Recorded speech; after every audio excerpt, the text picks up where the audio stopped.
Thank you.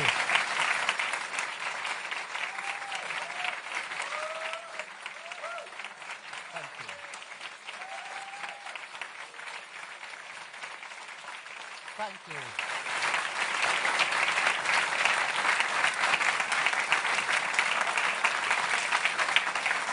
Thank you very much.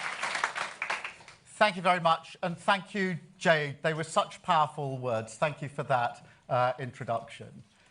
The election results last week were tough. Very tough.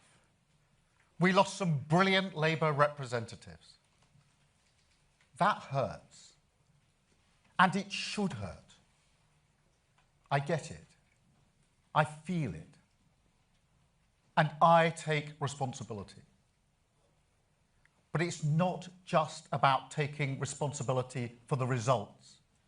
It's about taking responsibility to explain how, as a political and electoral force, we will be better and do better in the months and years ahead. Because we are not just facing dangerous times, but dangerous opponents, very dangerous opponents. This hurts not just because Labour has done badly, but because if we don't get this right, our country will go down a very dark path. So just as I take responsibility for the results, I also take responsibility for delivering the change that we promised, for a stronger and fairer Britain that we must build. I take responsibility for navigating us through a world that is more dangerous than at any time in my life. And I take responsibility for not walking away, not plunging our country into chaos as the Tories did time and again, chaos that did lasting damage to this country. A Labour government would never be forgiven for inflicting that on our country again.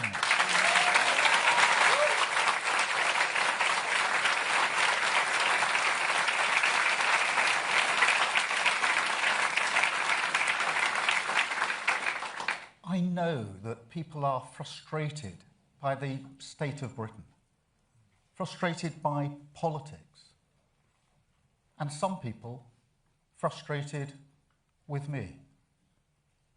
I know I have my doubters, and I know I need to prove them wrong, and I will. So let me start on a personal note. Like every Prime Minister, I've learned a lot in the first 2 years in the job. In terms of the policy challenges that our country faces, incremental change won't cut it. On growth, defence, Europe, energy, we need a bigger response than we anticipated in 2024. Because these are not ordinary times. And this is a political challenge just as much as it's a policy challenge. Delivery is, of course, essential, but it's not sufficient on its own to address the frustration that voters feel.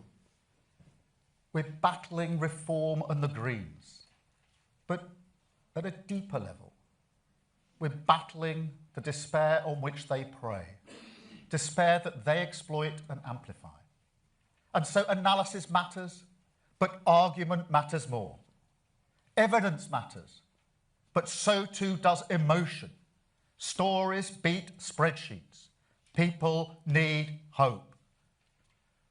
So we will face up to the big challenges, and we will make the big arguments, the Labour case, that only Labour values and Labour policies can ensure our country not only weathers these storms, but emerges stronger and fairer. And the Labour case, that neither Nigel Farage nor Zach Polansky offers our country the serious progressive leadership that these times demand.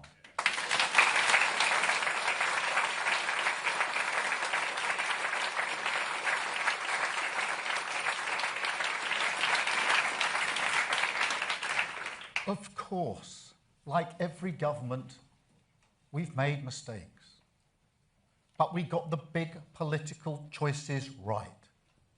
I mean, if we'd listened to the advice of other parties, right now we'd be stuck in a standoff with Iran, having been dragged into a war that is not in our interest, and I will never do that.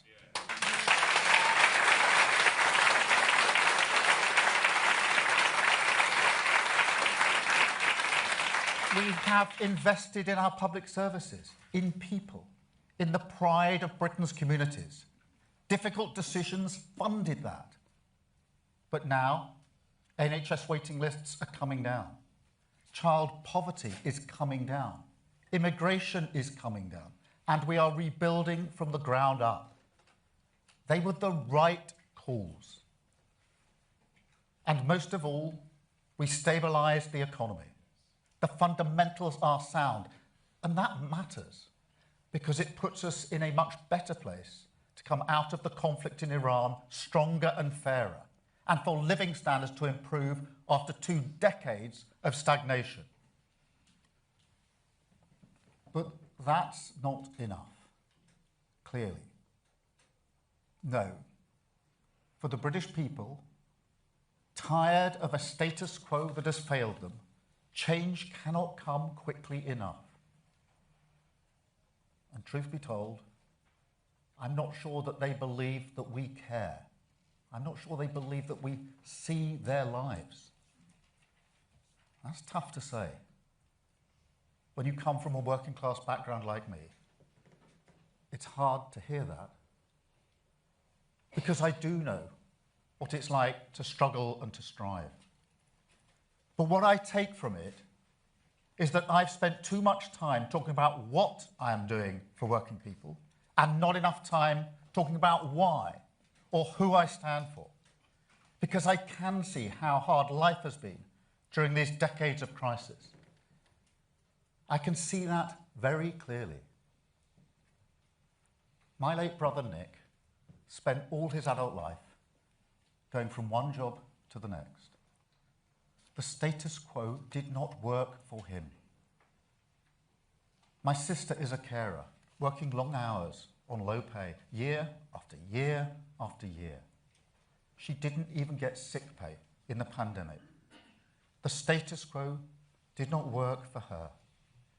For too long, we've ignored people like that. And there are millions of people in that boat, millions of people who don't get the dignity, the respect, the chance that they deserve to go as far as their talent and effort should take them. Millions of people held back because the status quo in this country does not work for them. I am fighting for them. We are fighting for them. I am their Prime Minister and this is their government.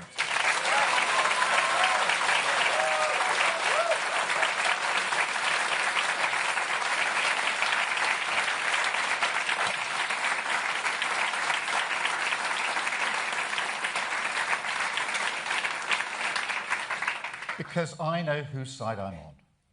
I'm on the side of working people just like my sister. People who work harder and harder, but who worry about the cost of living. They're not asking for the world. They just want to do the best for their kids.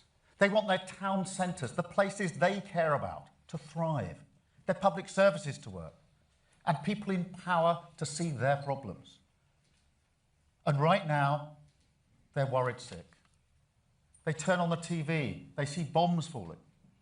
They go to the petrol station, see prices rising, and they think, how is this happening to us again?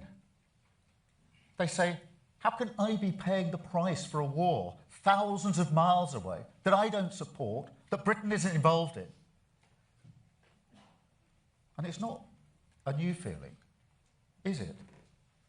For 2 decades, our country has been buffeted by crisis after crisis.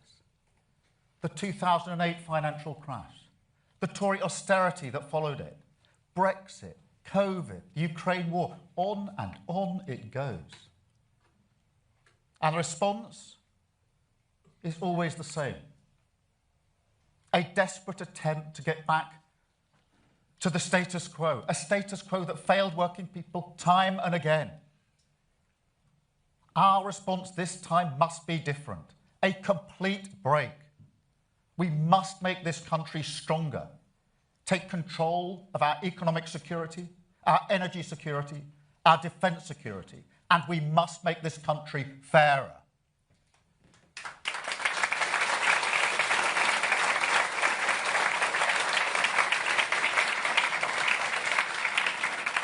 Strength through fairness.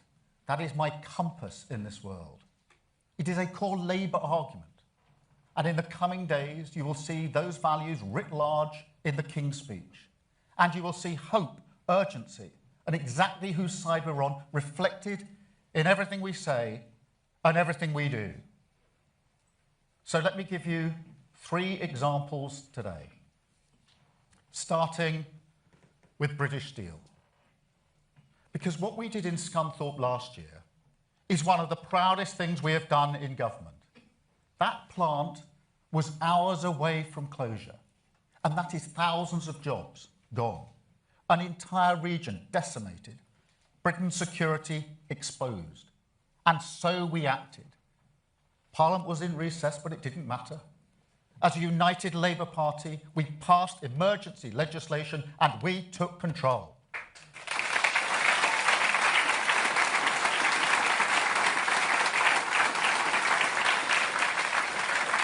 And we must bring that same urgency to everything now, starting, appropriately enough, with Scunthorpe, because steel is the ultimate sovereign capability. Strong nations in a world like this need to make steel. That's why we're backing steel in Port Talbot and across the UK. But in Scunthorpe, we've been negotiating with the current owner, and a commercial sale has not been possible.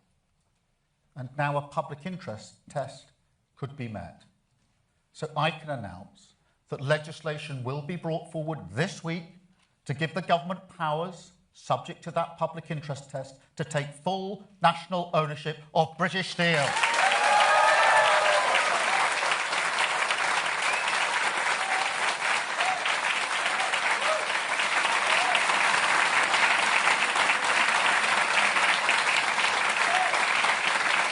Public ownership in the public interest, urgent government on the side of working people, making Britain stronger with the hope of industrial renewal. That is a Labour choice.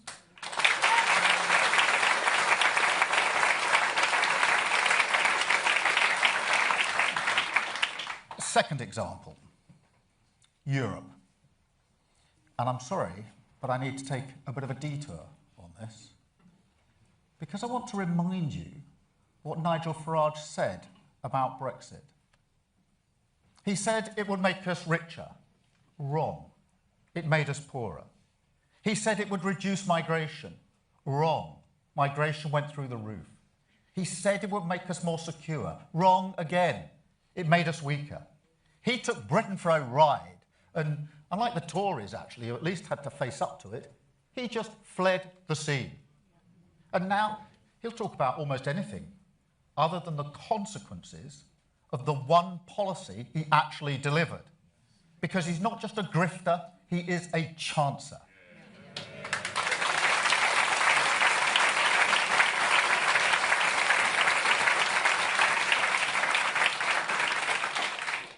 And so at the next EU summit, I will set a new direction for Britain. The last government was defined by breaking our relationship with Europe. This Labour government will be defined by rebuilding our relationship with Europe, by putting Britain at the heart of Europe, so that we are stronger on the economy, stronger on trade, stronger on defence, you name it. Because standing shoulder to shoulder with the countries that most share our interests, our values, and our enemies, that is the right choice for Britain. That is the Labour choice.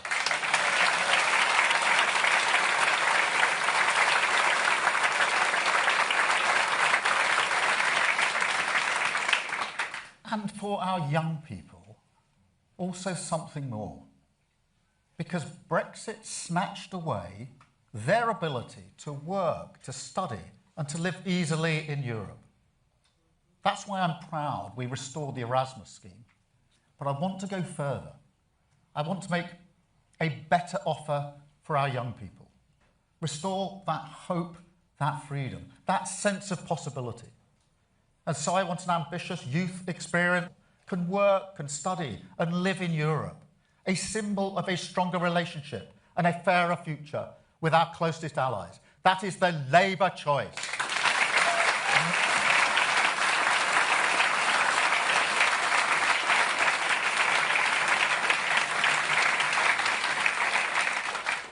And third, the greatest hope.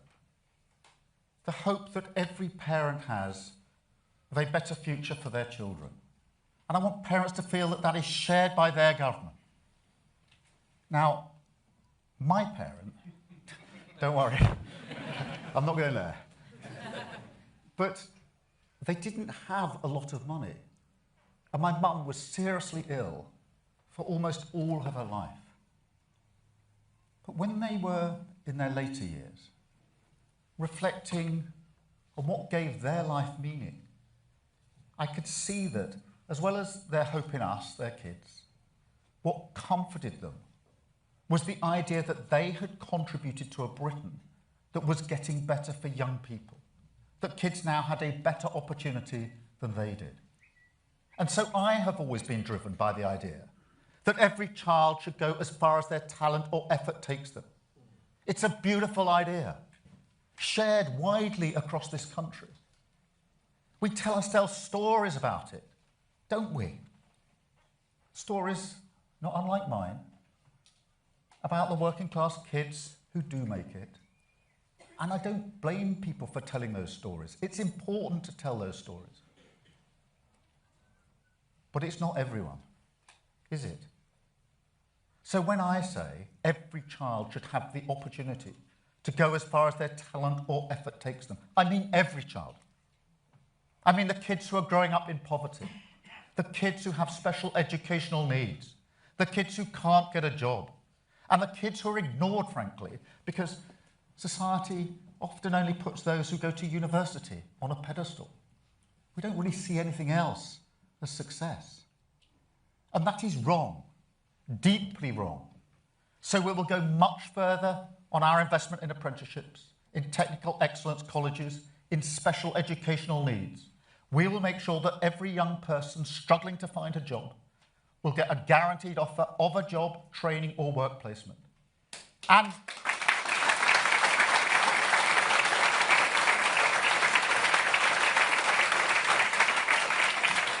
we will go much further with our Pride in Place programme. Back the millions of people who give their time and their effort to young people in their community. We will back them, not just with money, but with power. And we will make sure that kids whose talent lies with their hands, kids who go to college, kids ignored by the status quo, because politicians' kids don't go there, they will finally get the respect that they deserve in a stronger, fairer Britain. That is the Labour choice.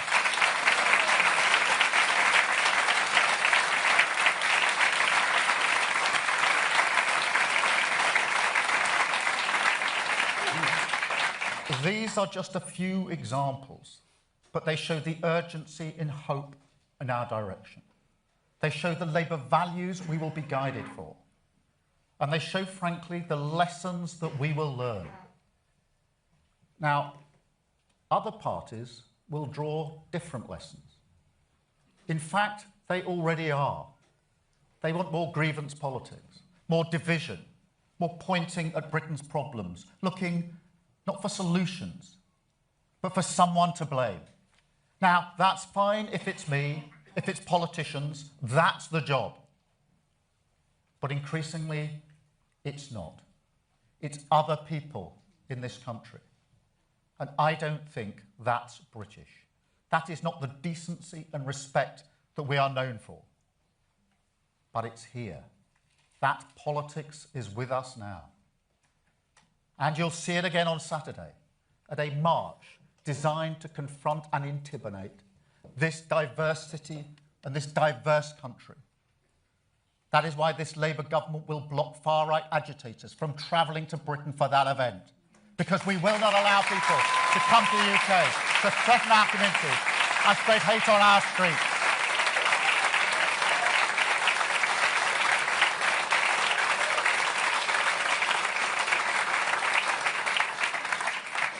This is nothing less than a battle for the soul of our nation. And I want to be crystal clear about how we will win it. Because we cannot win as a weaker version of Reform or the Greens. We can only win as a stronger version of Labour, a mainstream party of power, not protest.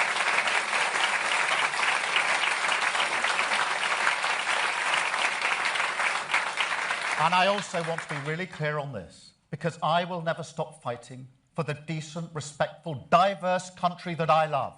I will never give up on the hope we can unlock in this country, the hope of renters for security in their home, of workers for fairness at work, of public services freed from austerity, the hope of European solidarity, of community pride, of the people who paint over the graffiti that is racist, a country taking control of its future, our spirit unchanged, our resolve unbroken, the hope of a country that can and will become a stronger, fairer Britain. That is the hope I'm fighting for. That is the hope we are fighting for. That is the Labour choice.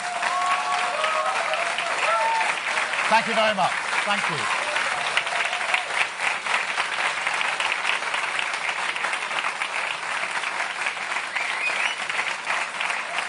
Thank you very much.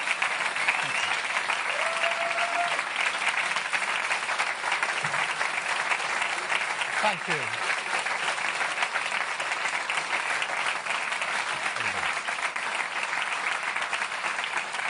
Thank you very much. I'm now going to take some questions from the media, and I'm starting with Chris Mason. Chris. Thank you. Chris Mason, BBC News. Prime Minister, do you think in your gut what you have said is enough this morning? And what do you say directly to those of your colleagues who are weighing up right now whether to back you or to suggest that you should go? And if I may, would you back continuing to block Andy Burnham from trying to return to Parliament? Well, Chris, there's a lot packed into that question. Let me just... What I'm doing is setting out the response, the direction that we need to take, and the acknowledgement that in the world we live in now, we need a bigger response than 2024. It is a different world, and an acknowledgement that this isn't the first shock the country's been through with the Iran conflict. We've had plenty of those in the last 20 years, but every time the government of the day has tried to get back to a status quo that doesn't work. And we're not going to do that this time. That is the urgent task facing our country. We were elected into office to change this country, to bring about the change that is needed. The frustration that has been spoken about is a frustration of at least 20 years, if not more. That is what we're charged with changing. That is what we will change. In relation to Andy Burnham, obviously, any future decision is for the NEC. Andy's doing a great job as mayor in Manchester. And I actually work really well with Andy, and I'll give you two examples. On Northern Powerhouse Rail, which is really important for the North West. We are working together on that project.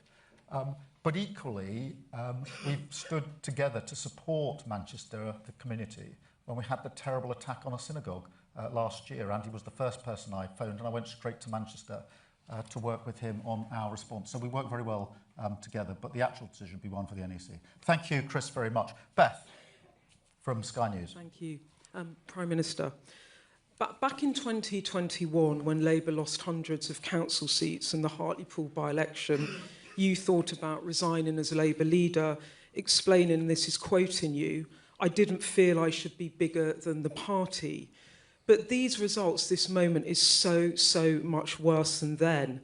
You've lost nearly 1,500 councillors, 40 councils, you've lost Wales. Haven't you, for one moment, thought you should step aside in the interests of the party and country? And if you haven't, why haven't you? Thank you. Well, thank you very much, Beth. I think what we witnessed with the last government was the chaos of constantly changing leaders. And it cost this country a huge amount. A huge amount.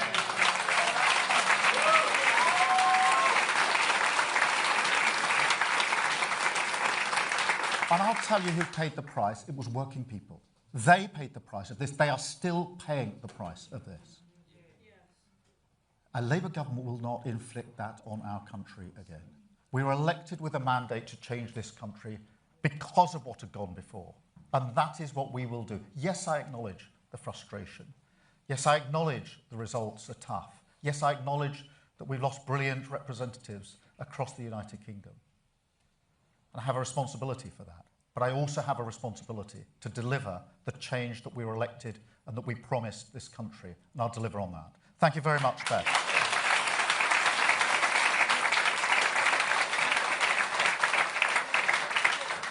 What did Victoria, what's Vic said to you this weekend? Vic is a rock, and we talk everything through together, as you know. Robert Peston from ITV. Prime Minister, these were arguably the worst election results for Labour in 100 years.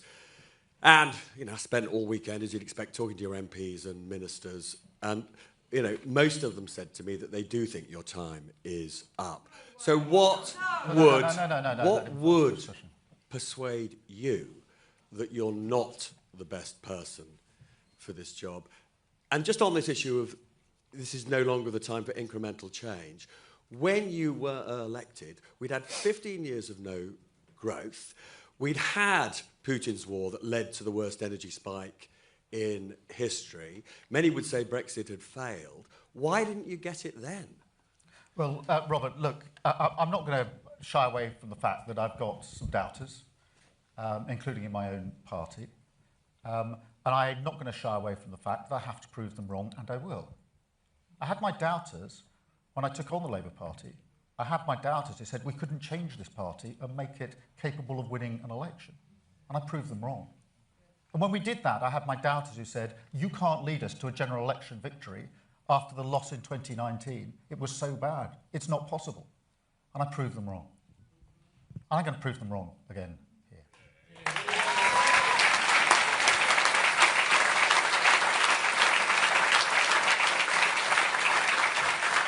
I also feel a deep sense of personal responsibility to deliver on the mandate that we won at that 2024 election. The first Labour government for 14 years that had to come in and clear up the mess and build a better Britain. That is what I came into politics to do, and that is what I will deliver. Thank you very much. And Robert, the second, on the incremental. Look, you heard what I said about Scunthorpe. This is an example of the urgency and the pace and the type of decisions that we need to make. The same with Europe.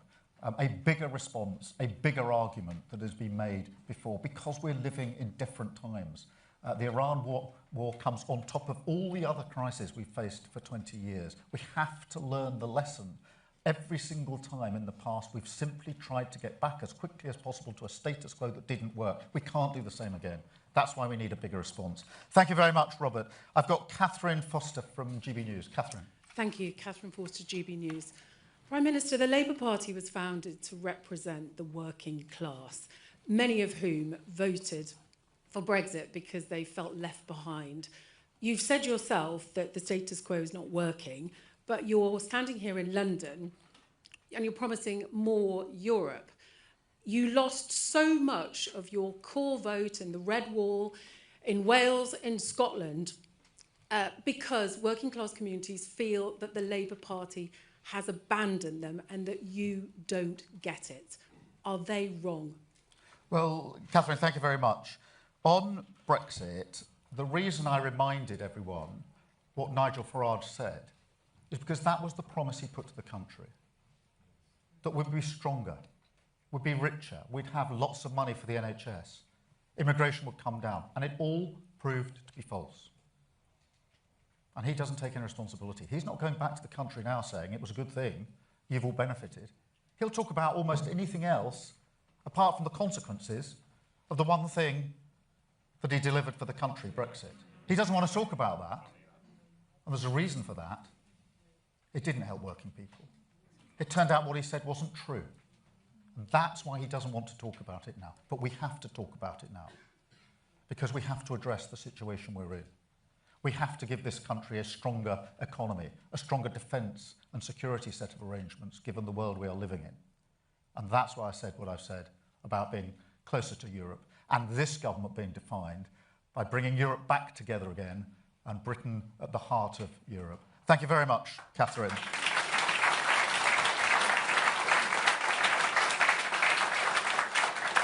I've got Pippa from The Guardian. Pippa. Prime Minister, I've got a specific question for you and a wider one, if I may. The specific one is, if one of your MPs launches a contest, a leadership bid against you, will you fight it? And the wider one is, do you think that Britain is ungovernable? And if so, why? And who's to blame? The media, your MPs, the government, you? Thank you. Yes and no. No, I'm not going to walk away in relation to the first part of your question for the reasons I've set out. And no, I don't think Britain is ungovernable. On the contrary, one of the things that I draw great strength from is all the millions of people who care passionately about their place, their community, where they live, where they work. The millions of people who give hours and hours and hours of their time for their community, volunteering, helping others, running teams, you name it.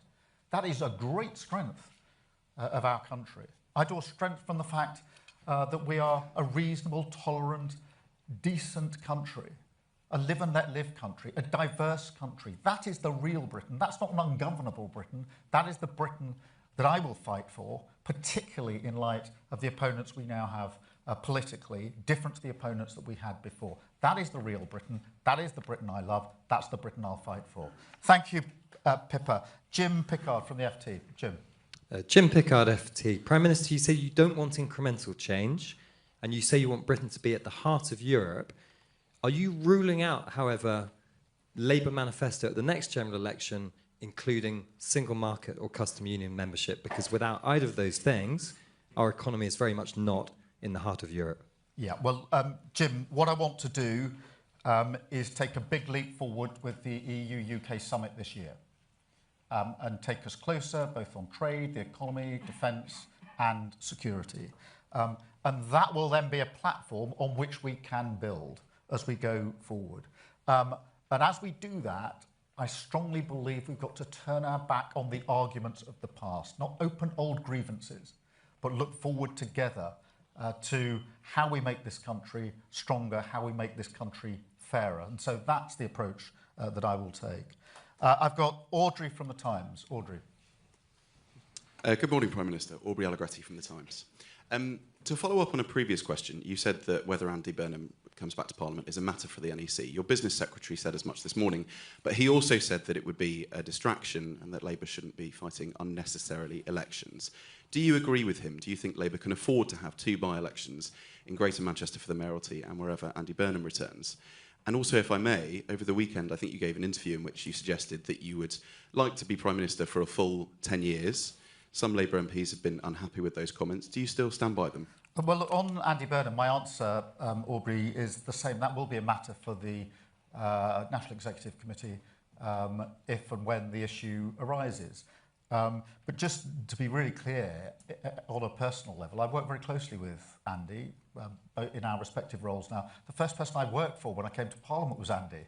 He wanted me in his team in the Shadow Home Office. I wanted to be in his team in the Shadow Home Office. So we work very well together. We'll continue to work very well together. If the issue arises, it'll be a matter for the NEC.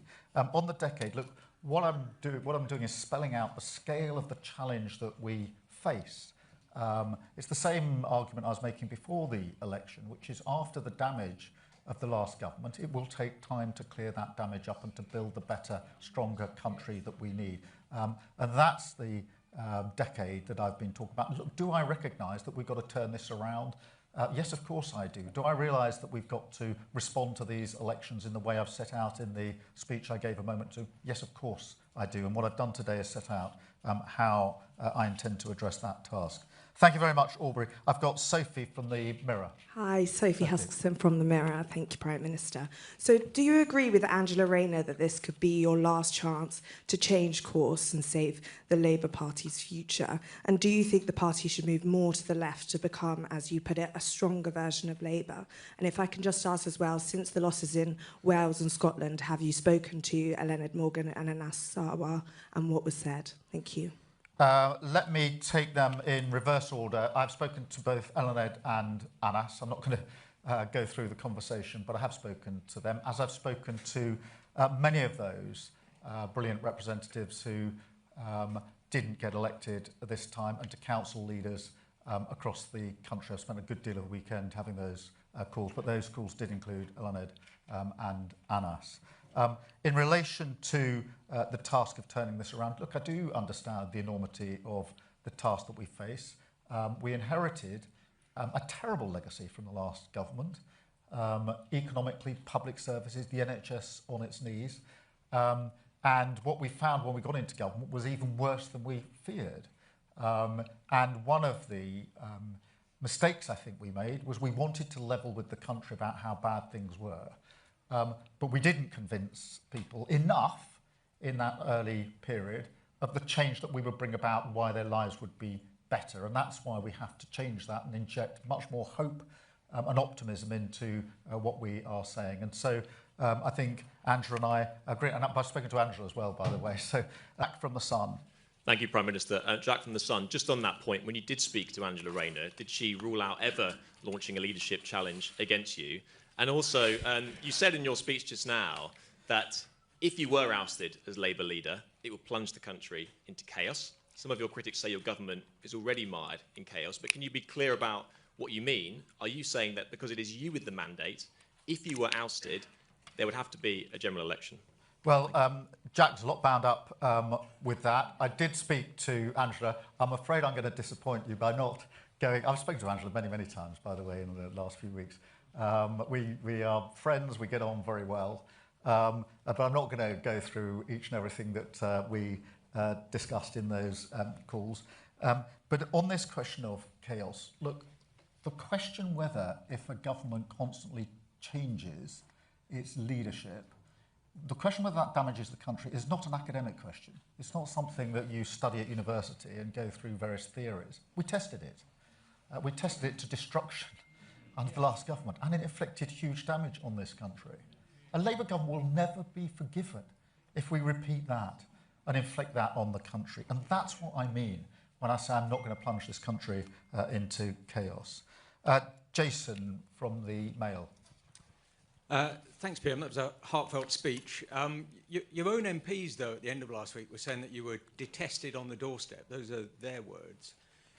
They said that people are no longer listening to you and that it doesn't matter how many heartfelt speeches you make, your unpopularity is dragging this government down.